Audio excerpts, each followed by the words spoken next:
Qu'est-ce qu'un monstre ? Lorsqu'on parle de monstres, on pense tout de suite aux films fantastiques, aux contes ou à des romans de science-fiction. Dans les essais, Montaigne évoque sa rencontre avec certains monstres. Je vis avant-hier un enfant que 2 hommes et une nourrice, qui disaient être le père, l'oncle et la tante, conduisaient pour le montrer à cause de son étrangeté et pour tirer de cela quelques sous. Il était attaché et collé à un autre enfant sans tête et qui avait le canal du dos bouché, le reste intact, car s'il avait un bras plus court que l'autre, c'est qu'il lui avait été cassé accidentellement à la naissance. Ils étaient joints face à face, et comme si un plus petit enfant voulait en embrasser un second. Ici, comme Montaigne, nous allons parler de monstres qui ont réellement existé. Le film Elephant Man, réalisé par David Lynch en 1980, retrace la vraie vie de Joseph Merrick, surnommé l'homme-éléphant à cause de ses difformités physiques spectaculaires. À l'époque où se situe l'action du film, exposer des personnes avec des anomalies ou des difformités dans des cirques était chose très courante, comme aujourd'hui on va au cirque ou au cinéma.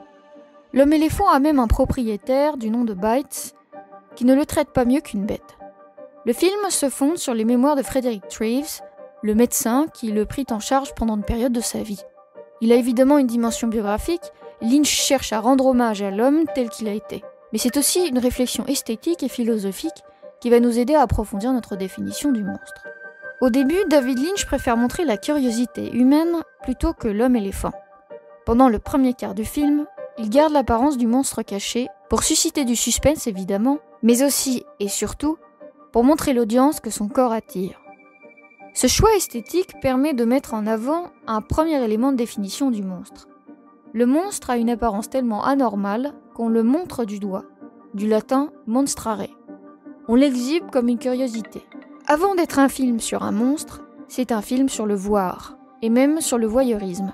Cette attirance de l'œil humain pour tout ce qui est anormal, pour toutes les rugosités d'un réel d'ordinaire très lisse. Toutefois, rapidement, l'apparence physique de Joseph Merrick intéresse la science, représentée par le Dr Treves et incarné par l'acteur Anthony Hopkins. Ce grand chirurgien londonien est intrigué par la difformité de l'homme-éléphant. Il n'a jamais vu ça. Le Dr Treves le prend alors sous son aile. D'abord comme un objet de curiosité scientifique, ensuite comme un ami dont il se prend d'affection. Il l'héberge à l'hôpital pour pouvoir étudier son cas plus en détail et le présenter à ses confrères lors de cours d'anatomie à la faculté de médecine.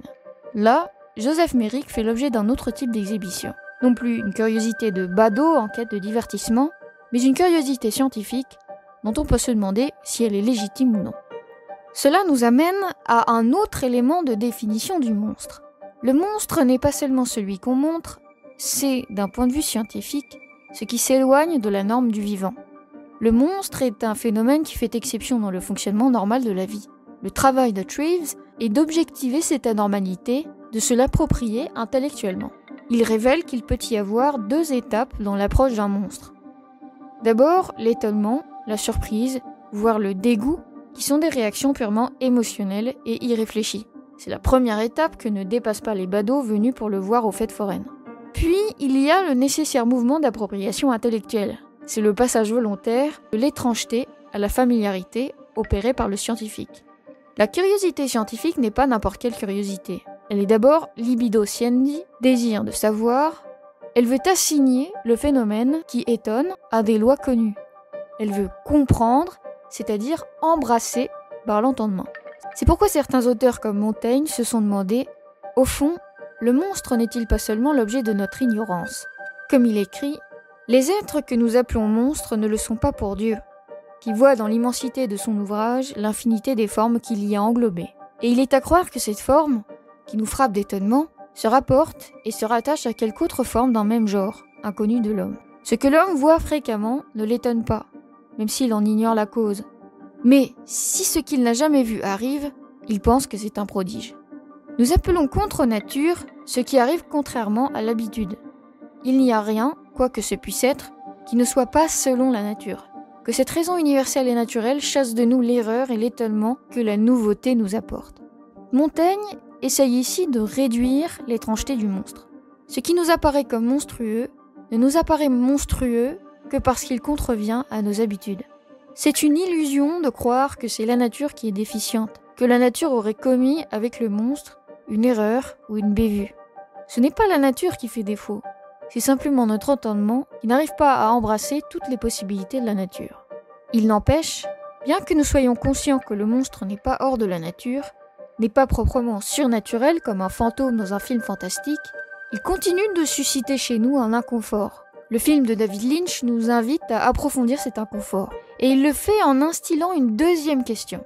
Lynch construit le film autour d'un fil conducteur très mince mais capital, la relation de Joseph Merrick avec sa mère. Le film s'ouvre sur des images oniriques avec le visage de sa mère. Le personnage la mentionne souvent, comme lorsqu'il montre des photos à la femme de Dr. Treves ou à une actrice.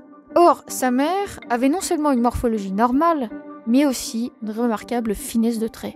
Les autres personnages et le spectateur avec eux ne peuvent pas ne pas se demander comment se fait-il qu'une si belle femme ait engendré un monstre.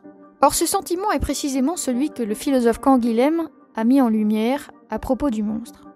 L'existence des monstres met en question la vie quant au pouvoir qu'elle a de nous enseigner l'ordre. Cette mise en question est immédiate, si longue qu'ait été notre confiance antérieure. De voir le même engendrer le même. Il suffit d'une déception de la conscience pour qu'une crainte radicale s'empare de nous. Un échec de la vie nous concerne deux fois, car un échec aurait pu nous atteindre, et un échec pourrait venir par nous. C'est seulement parce que, hommes, nous sommes des vivants, qu'un raté morphologique est à nos yeux vivants un monstre. Ici, Canguilhem met le doigt sur ce qui nous émeut, ce qui nous gêne lorsque nous voyons un monstre comme Joseph Merrick. Le monstre ne nous est pas extérieur ou étranger. C'est une anomalie de la vie qui nous concerne deux fois. D'abord parce qu'elle aurait pu nous atteindre, dit-il. Ensuite, parce que cet échec, nous pourrions l'avoir engendré nous-mêmes. Nous pourrions en être la victime et la cause. Voilà donc une autre caractéristique de la monstruosité. Cette anomalie du vivant s'adresse à nous en tant qu'êtres vivants. Le monstre nous fascine, moins parce qu'il est bizarre, que parce que cette bizarrerie pourrait être la nôtre. Le hasard génétique produit en nous un abîme. C'est peut-être la raison pour laquelle la photo de la femme de Joseph Merrick émeut tant la femme de Treves. Si Merrick avait été totalement étranger, s'il avait été totalement différent, s'il avait été d'un autre ordre, alors cela ne l'aurait peut-être pas autant touché. Mais en voyant cette photo, elle sent bien qu'il est un être vivant comme elle, et surtout que son enfant à elle aurait pu subir le même sort par le tragique de l'aléatoire des gènes. Mais il y a une troisième caractéristique du monstre selon Canguilhem qui est encore plus dérangeante. C'est que le monstre n'est pas seulement une forme étrangère de nous-mêmes, de notre condition de vivant, c'est aussi une forme non viable, qui n'a pas d'avenir. Selon lui, le monstre, c'est le vivant de valeur négative. Le monstre n'est pas seulement un vivant de valeur diminuée, c'est un vivant de valeur de repoussoir. Canguilhem ne veut pas dire par là que le monstre doit être écarté de la société, méprisé ou rabaissé. Il veut dire très littéralement que le monstre incarne une forme inverse du vivant, en ce qu'il ne lui est pas possible de se perpétuer et de grandir. La mort, dit Canguilhem, c'est la menace permanente et inconditionnelle de décomposition de l'organisme. C'est la négation du vivant par le non-vivant. Mais la monstruosité, c'est la menace accidentelle d'inachèvement. C'est la limitation par l'intérieur, la négation du vivant par le non-viable. Car Elephant Man se termine sur une incarnation de cette négation. Apprenant qu'il souffre d'une maladie pulmonaire incurable et qu'il est condamné, Joseph Merrick décide de se suicider en s'endormant dans une position qui le rend incapable de respirer en raison de ses difformités. C'est le tragique de sa non-viabilité qui fait toute la trame du film. Mais c'est parce que nous sentons, malgré tout, notre proximité avec ce destin que le film nous touche. L'œuvre de David Lynch nous rappelle que le monstre est certes un problème scientifique, mais que ce n'est pas l'essentiel. C'est un problème d'abord de rencontre, d'expérience de l'autre, parce que nous ne pouvons éviter que s'établisse un rapport plus intime au monstre. La perception même du corps monstrueux nous ramène à l'espace intérieur de notre propre chair.